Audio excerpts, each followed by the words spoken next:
ಇವತ್ತು ಇತ್ತೀಚೆಗೆ ತಾನೇ ಇಹಲೋಕವನ್ನು ತ್ಯಜಿಸಿ ದೈವಾಧೀನರಾಗಿರ್ತಕ್ಕಂತಹ ಖ್ಯಾತ ಗಾಯಕಿಯಾಗಿರ್ತಕ್ಕಂತಹ ಗಾನ ಕೋಗಿಲೆಯಾಗಿರ್ತಕ್ಕಂತಹ ಎಸ್ ಜಾನಕಿಯವರು ಇತ್ತೀಚೆಗೆ ತಾನೇ ನಿಧನರಾಗಿದ್ದಾರೆ. ಅವರ ನಿಧನಕ್ಕೆ ಇಡೀ ಸಂಗೀತ ಕ್ಷೇತ್ರ ಶೋಕಸಾಗರದಲ್ಲಿ ಮುಳುಗಿದೆ. ಇಂಥ ದಿಗ್ಗಜ ಆಗಿರ್ತಕ್ಕಂತಹ ಎಸ್ ಜಾನಕಿಯವರ ನಿಧನ ನಮ್ಮೆಲ್ಲರಿಗೂ ಅಪಾರ ನೋವು ತಂದಿದೆ. ಅವರ ಈ ಅಗಲಿಕೆ ಎಲ್ಲ ಕನ್ನಡಾಭಿಮಾನಿಗಳಿಗೆ ಮತ್ತು ಸಂಗೀತ ಪ್ರಿಯರಿಗೆ ಆಘಾತವನ್ನು ಉಂಟು ಮಾಡಿದೆ. ಆದರೂ ಕೂಡ ಇವತ್ತು ಸರ್ಕಾರಿ ನೌಕರರ ಸಂಘ ಮತ್ತು ಕನ್ನಡ ಸಾಹಿತ್ಯ ಪರಿಷತ್ತು ಭಾಲ್ಕಿಯ ಘಟಕದ ವತಿಯಿಂದ ಅವರಿಗೆ ನುಡಿ ನಮನ ಕಾರ್ಯಕ್ರಮವನ್ನು ಹಮ್ಮಿಕೊಳ್ಳಲಾಗಿದೆ. ಇವರು 23/4/1938 ಆಂಧ್ರ ಪ್ರದೇಶದ ಗುಂಟೂರು ಜಿಲ್ಲೆಯ ರೇಪಲ್ಲಿ ಸಮೀಪದ ಪಲ್ಲಪಟ್ಟದಲ್ಲಿ ಹುಟ್ಟಿದವರು. ಇವರು ಸುಮಾರು 48,000 ಗೀತೆಗಳನ್ನು ಹಾಡಿ ರಂಜಿಸಿದ್ದಾರೆ. ಸುಮಾರು ಭಾಷೆಗಳು, ಕೇವಲ ಕನ್ನಡ ಮಾತ್ರವಲ್ಲ, ಆಂಧ್ರದ ಮಾತ್ರ, ತೆಲುಗು ಮಾತ್ರವಲ್ಲ, ಹಿಂದಿ ಅಲ್ಲ, ಸುಮಾರು 17-18 ಭಾಷೆಗಳಲ್ಲಿ ಇವರು ತಮ್ಮ ಗೀತೆಯ ಪಯಣವನ್ನು ಸಾಗಿಸಿದ್ದಾರೆ. ಹೀಗಾಗಿ ಎಸ್ ಜಾನಕಿಯವರು ನಮಗೆ ಮರೆಯಲಾಗದ ಧ್ರುವತಾರೆ ಅಂತ ಹೇಳಿ ನಾವು ಇವತ್ತು ಹೇಳಬೇಕಾಗಿದೆ. ಇವರಿಗೆ ರಾಷ್ಟ್ರ ಪ್ರಶಸ್ತಿ, ಅನೇಕ ಪ್ರಶಸ್ತಿಗಳು ಸಂದಿವೆ. ಹೀಗಾಗಿ ಇವತ್ತು ನಮ್ಮ ಭಾಲ್ಕಿ ತಾಲೂಕಿನ ಸರ್ಕಾರಿ ನೌಕರ ಸಂಘದ ಅಧ್ಯಕ್ಷರಾಗಿರ್ತಕ್ಕಂತಹ ಶ್ರೀ ಚಂದ್ರಶೇಖರ ಬನ್ನಾಳಿ ಅವರ ನೇತೃತ್ವದಲ್ಲಿ ಮತ್ತು ಕನ್ನಡ ಸಾಹಿತ್ಯ ಪರಿಷತ್ತಿನ ನೇತೃತ್ವದಲ್ಲಿ ನುಡಿ ನಮನ ಕಾರ್ಯಕ್ರಮವನ್ನು ಆಯೋಜಿಸಲಾಗಿದೆ. ಈ ನುಡಿ ನಮನ ಕಾರ್ಯಕ್ರಮಕ್ಕೆ ಭಾಗವಹಿಸಿರ್ತಕ್ಕಂತಹ ತಮ್ಮೆಲ್ಲರಿಗೂ ಮತ್ತೊಮ್ಮೆ ಹೃತ್ಪೂರ್ವಕವಾದಂಥ ಸ್ವಾಗತವನ್ನು ಕೋರುತ್ತಾ, ಅವರು ಭಾಳಷ್ಟು ಸರಳ ಜೀವಿಗಳು. ಅವರ ಜೀವನದಲ್ಲಿ ಸುಮಾರು 48,000ಕ್ಕಿಂತ ಹೆಚ್ಚು ಹಾಡುಗಳನ್ನು ಅವರು 17 ಭಾಷೆಗಳಲ್ಲಿ ಹಾಡನ್ನು ಹಾಡಿದ್ದಾರೆ. ಅವರು ಇವತ್ತು ಅಂಥ ಒಂದು ಗಾನ ಕೋಗಿಲೆ, ಗಾನಗಂಧರ್ವ ಮತ್ತೇನಪ್ಪ ಅಂದರೆ ಮೆಲೋಡಿಸ್ ಕ್ವೀನ್ ಅಂತಕ್ಕಂಥ ಒಂದು ನಮ್ಮ ಒಂದು ಕರ್ನಾಟಕದ ಒಂದು ಕಣ್ಮಣಿಯನ್ನು ಇವತ್ತು ಕಳ್ಕೊಂಡಿದ್ದೇವೆ ಅಂದರೆ ಭಾಳಷ್ಟು ನೋವಿನ ಸಂಗತಿ. ಆದರೆ ಹುಟ್ಟು ಮತ್ತು ಸಾವಿಗೆ ಯಾರು ಮಾಡಲಿಕ್ಕಾಗಲ್ಲ. ಅವರ ವಯವ ಒಂದು ಸಹಜ ಸ್ಥಿತಿಯಲ್ಲಿ ಅವರು ಮಣ್ಣು ಹೊಂದಿರ್ತಾರೆ. ಅವರ ಆತ್ಮಕ್ಕೆ ಒಂದು ಚಿರಶಾಂತಿ ಸಿಗಲಿ ಅಂತಕ್ಕಂಥದ್ದನ್ನು ನಮ್ಮ ಕರ್ನಾಟಕ ರಾಜ್ಯ ಸರ್ಕಾರ ನೌಕರರ ಸಂಘದ ವತಿಯಿಂದಲೂ ಮತ್ತು ನಮ್ಮ ಕನ್ನಡ ಸಾಹಿತ್ಯ ಪರಿಷತ್ ವತಿಯಿಂದ ಅವರಿಗೆ ನಾನು ದೇವರಲ್ಲಿ ಪ್ರಾರ್ಥಿಸ್ತೇನೆ. ಅವರ ಪೂರ್ತಿ ಹೆಸರು ಸಿಸ್ಲಾ ಜಾನಕಿ ಅಂತ.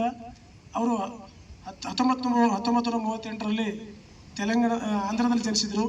ಅವರು ಆಂಧ್ರದಲ್ಲಿ ಜನಿಸಿದ್ರು ಕೂಡ ಹಲವಾರು ಭಾಷೆಗಳು, ಪಂಜಾಬ್ ಭಾಷೆ ಇರ್ಬೋದು, ಕನ್ನಡ ಭಾಷೆ, ತಮಿಳು, ಎಲ್ಲ ಭಾಷೆಗಳಲ್ಲಪ್ಪ ಅಂದ್ರೆ ಅವರು ಹಾಡನ್ನು ಭಾಳಷ್ಟು ಹಾಡಿದ್ದಾರೆ. ರಾಜ್ಯದಿಂದ ರಾಷ್ಟ್ರದ ಭಾಳಷ್ಟು ಪ್ರಸಿದ್ಧಿ ಕೂಡ ಅವರಿಗೆ ಭಾಳಷ್ಟು ಸಿಕ್ಕಿವೆ ಅಂತಕ್ಕಂಥದ್ದು ನಾವು ಇವತ್ತು ಗಮನಿಸಬೇಕಾಗಿದೆ. ಅಂಥ ಒಂದು ನಮ್ಮ ಕರ್ನಾಟಕ ಕಣ್ಮಣಿಯನ್ನು ಕಳ್ಕೊಂಡಿದ್ದೇವೆ ಅಂತಕ್ಕಂಥದ್ದು ಇವತ್ತು ನಾವು ಈ ಒಂದು ಸಮಯದಲ್ಲಿ ನೆನಪಿಸಬೇಕಾಗಿದೆ. ಸಂಗೀತದಲ್ಲಿ ದಿಗ್ಗಜರೇ ಅನಿಸ್ಕೊಂಡಂತಹ ಮೇಧಾವಿ ಮಹಾನ್ ವ್ಯಕ್ತಿ ಎಸ್ ಜಾನಕಿಯವರು. ಅವರ ಹಾಡು ಅತ್ಯಂತ ಮಧುರ ಕಂಠ ಕೋಗಿಲೆಯಿಂದ ನಮ್ಮೆಲ್ಲ ಇಡೀ ಕರ್ನಾಟಕ ಎಲ್ಲ ಇಡೀ ಭಾರತ ದೇಶದಲ್ಲಿ ರಂಜಿಸಿದ್ದು ನಾವೆಲ್ಲ ನೋಡಿದ್ದೇವೆ. ಅಂತಹ ಒಂದು ಕಣ್ಮಣಿ, ಅಂತಹ ಒಂದು ಸಂಗೀತ ಕ್ಷೇತ್ರದ ಒಂದು ದಿಗ್ವಿಜಯ ಸಾಧಿಸಿದಂಥ ಒಬ್ಬರು ಮಹಾನ್ ಎಸ್ ಜಾನಕಿಯವರು ಇವತ್ತು ಅಗಲಿಕೆಯಿಂದ ನಮ್ಮ ಇಡೀ ಸಂಗೀತ ಕ್ಷೇತ್ರಕ್ಕೆ ಒಂದು ನಷ್ಟ ಅಪಾರ ಆಗಿದೆ ಅಂತ ಹೇಳಿ ಬಯಸ್ತಾ ಇದ್ದೇನೆ. ಅವರ ಒಂದು ಆತ್ಮಕ್ಕೆ ಶಾಂತಿ ಸಿಗಲಿ ಅಂತಕ್ಕಂಥ ಕನ್ನಡ ಚಲನಚಿತ್ರರಂಗದ ದಿಗ್ಗಜರು, ಸಂಗೀತ ಕ್ಷೇತ್ರದಲ್ಲಿ ತನ್ನದೇ ಆದಂಥ ಕೊಡುಗೆಯನ್ನು ಕೊಟ್ಟಂಥ ತಾಯಿ ಎಸ್ ಜಾನಕಿಯವರು ಇವತ್ತು ನಮ್ಮನ್ನೆಲ್ಲ ಆಗಲಿ ಕನ್ನಡ ಚಲನಚಿತ್ರ ಅಷ್ಟೇ ಅಲ್ಲ, ಸುಮಾರು ಭಾಷೆಗಳಲ್ಲಿ ಅವರ ತನ್ನದೇ ಆದಂಥ ಸಂಗೀತ ಸೇವೆಯನ್ನು ಮಾಡಿ ಇಡೀ ರಾಷ್ಟ್ರದಾದ್ಯಂತ ಹೆಸರನ್ನು ಮಾಡಿದಂಥ ತಾಯಿಯವರು ತಮ್ಮ ಮಧ್ಯೆ ಇಲ್ಲ ಅಂದರೆ ನಮಗಾಗಲ್ಲ.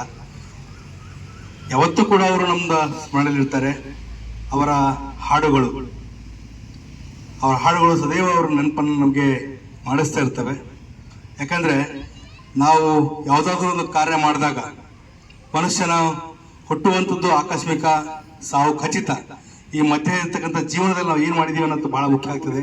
ಅಂತಂದ್ರಲ್ಲಿ ತಾಯಿಯವರು ಮಾಡಿದಂಥದ್ದು ಕಾರ್ಯ 48,000ಕ್ಕಿಂತ ಹೆಚ್ಚು ಹಾಡುಗಳು, 17 ಭಾಷೆಗಳು, 28 ರಾಜ್ಯಗಳಲ್ಲಿ ಅವರು ಮಾಡಿದಂಥ ಕೆಲಸ, ಇದೆಲ್ಲ ನಾವು ನೋಡಿದಾಗ ಅನಿಸ್ತದೆ ಮನುಷ್ಯ ತಾನು ಮಾಡಿದಂಥ ಕಾಯಕದಿಂದ ಈ ಸಮಾಜ ನಮ್ಮನ್ನು ಗುರುತಿಸ್ತದೆ ಅಂತ ಒಂದು ಸೇವೆಯನ್ನು, ಅತ್ಯುನ್ನತ ಸೇವೆಯನ್ನು ಮಾಡಿ ನಮ್ಮನ್ನೆಲ್ಲ ಆಗಲಿ ಇವತ್ತು ಸ್ವರ್ಗವಾಸಿಯಾದಂಥ ತಾಯಿ ಎಸ್ ಜಾನಕಿ ಅವರಿಗೆ ನಾವೆಲ್ಲರೂ ಸ್ಮರಣೀಯವಾಗಿ ನೆನೆಸ್ತಾ ಇರ್ತೇವೆ.